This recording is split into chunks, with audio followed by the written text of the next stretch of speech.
Assalamualaikum warahmatullahi wabarakatuh. Perkenalkan, nama saya Luna Iris Indriansyah, NIM C1D024038, Pendidikan Bahasa Indonesia kelas B.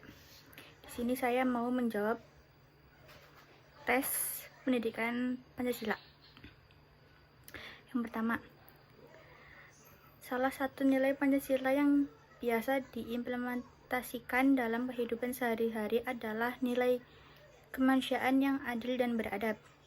Dalam praktiknya, kita bisa menerapkan nilai ini dengan cara menghormati dan membantu sesama, terutama yang membutuhkan. Misalnya, kita bisa berpartisipasi dalam kegiatan sosial seperti bakti sosial atau memberikan bantuan kepada orang-orang yang kurang mampu. Selain itu, kita juga bisa menciptakan lingkungan yang saling menghargai dengan tidak membeda-bedakan latar belakang, suku, atau agama. Dengan cara ini, kita berkontribusi pada terciptanya masyarakat yang lebih adil dan beradab.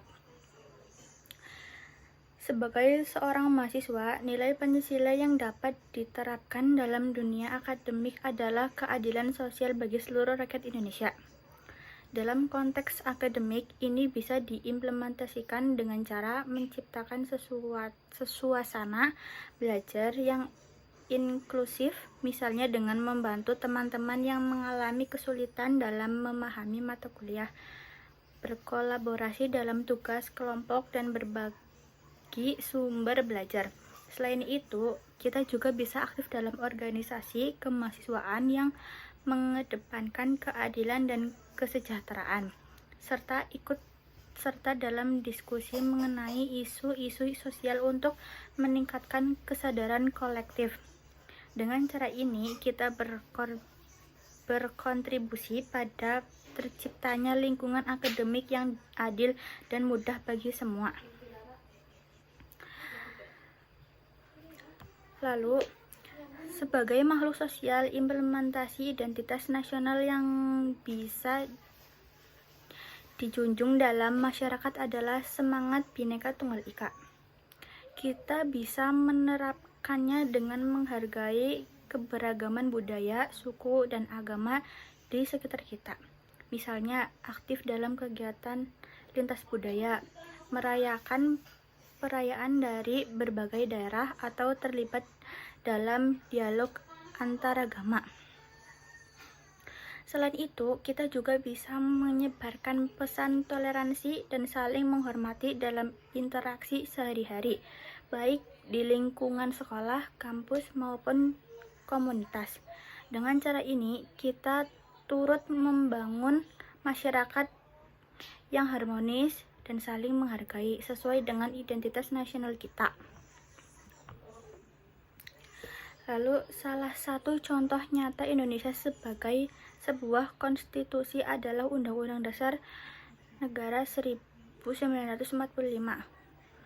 Undang-Undang Dasar 1945 berfungsi sebagai landasan hukum tertinggi yang mengatur penyelenggaraan negara, hak dan berwajib warga negara, serta pembagian kekuasaan.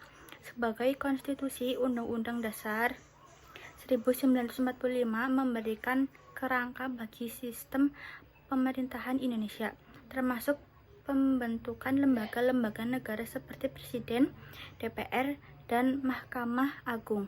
Undang-undang juga menjamin hak asasi manusia seperti kebebasan berpendapat, hak atas pendidikan, dan perlindungan terhadap diskriminasi. Selain itu, amandemen Undang-Undang Dasar 1945 yang dilakukan pada tahun 1999 sampai 2002 menunjukkan fleksibilitas konstitusi untuk menyesuaikan dengan perkembangan zaman dan aspirasi masyarakat. Ini mencerminkan bahwa Undang-Undang Dasar 1945 tidak hanya sebagai dokumen formal, tetapi juga sebagai pedoman hidup berbangsa dan bernegara yang menjamin keadilan dan kesejahteraan bagi seluruh rakyat Indonesia. Sebagai mahasiswa, contoh nyata dari hak dan kewajiban dalam dunia akademik dapat dilihat dari hak atas pendidikan.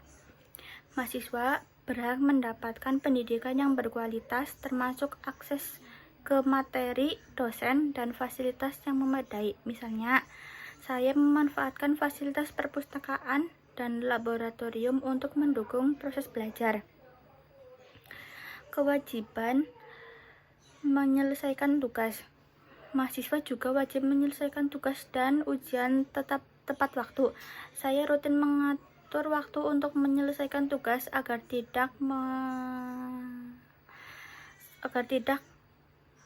terbengkalai, sehingga dapat berkontribusi pada penilaian yang baik.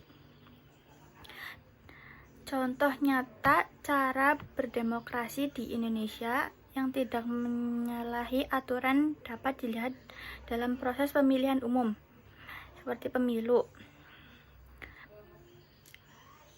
Lalu ada menjunjung tinggi hak suara, seperti warga negara memiliki hak untuk memilih dalam pemilu. Misalnya saat pemilu, saya menggunakan hak suara saya dengan memilih calon legislatif dan presiden secara langsung.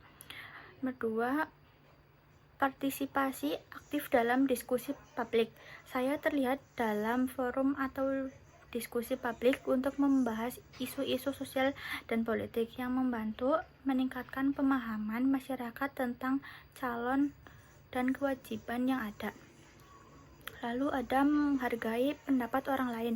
Dalam berdiskusi, saya selalu berusaha mendengarkan pendapat orang lain meskipun berbeda, dan menyampaikan argumen dengan cara yang sopan dan konstruktif.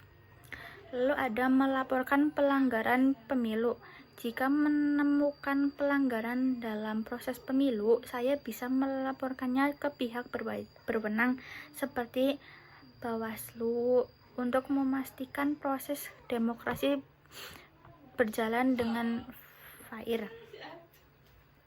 Hak asasi manusia (HAM) adalah hak yang melekat pada setiap individu sejak lahir, tanpa memandang latar belakang. Hak ini mencakup berbagai aspek seperti hak untuk hidup, kebebasan berpendapat dan pendidikan, dan perlindungan dari diskriminasi.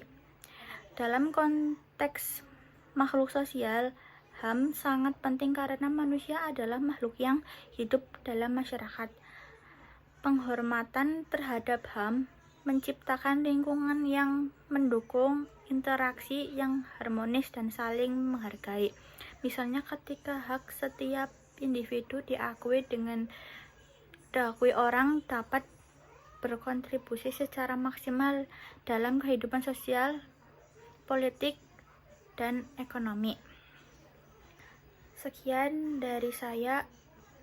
Bila ada kekurangan, mohon maaf. Wassalamualaikum warahmatullahi wabarakatuh.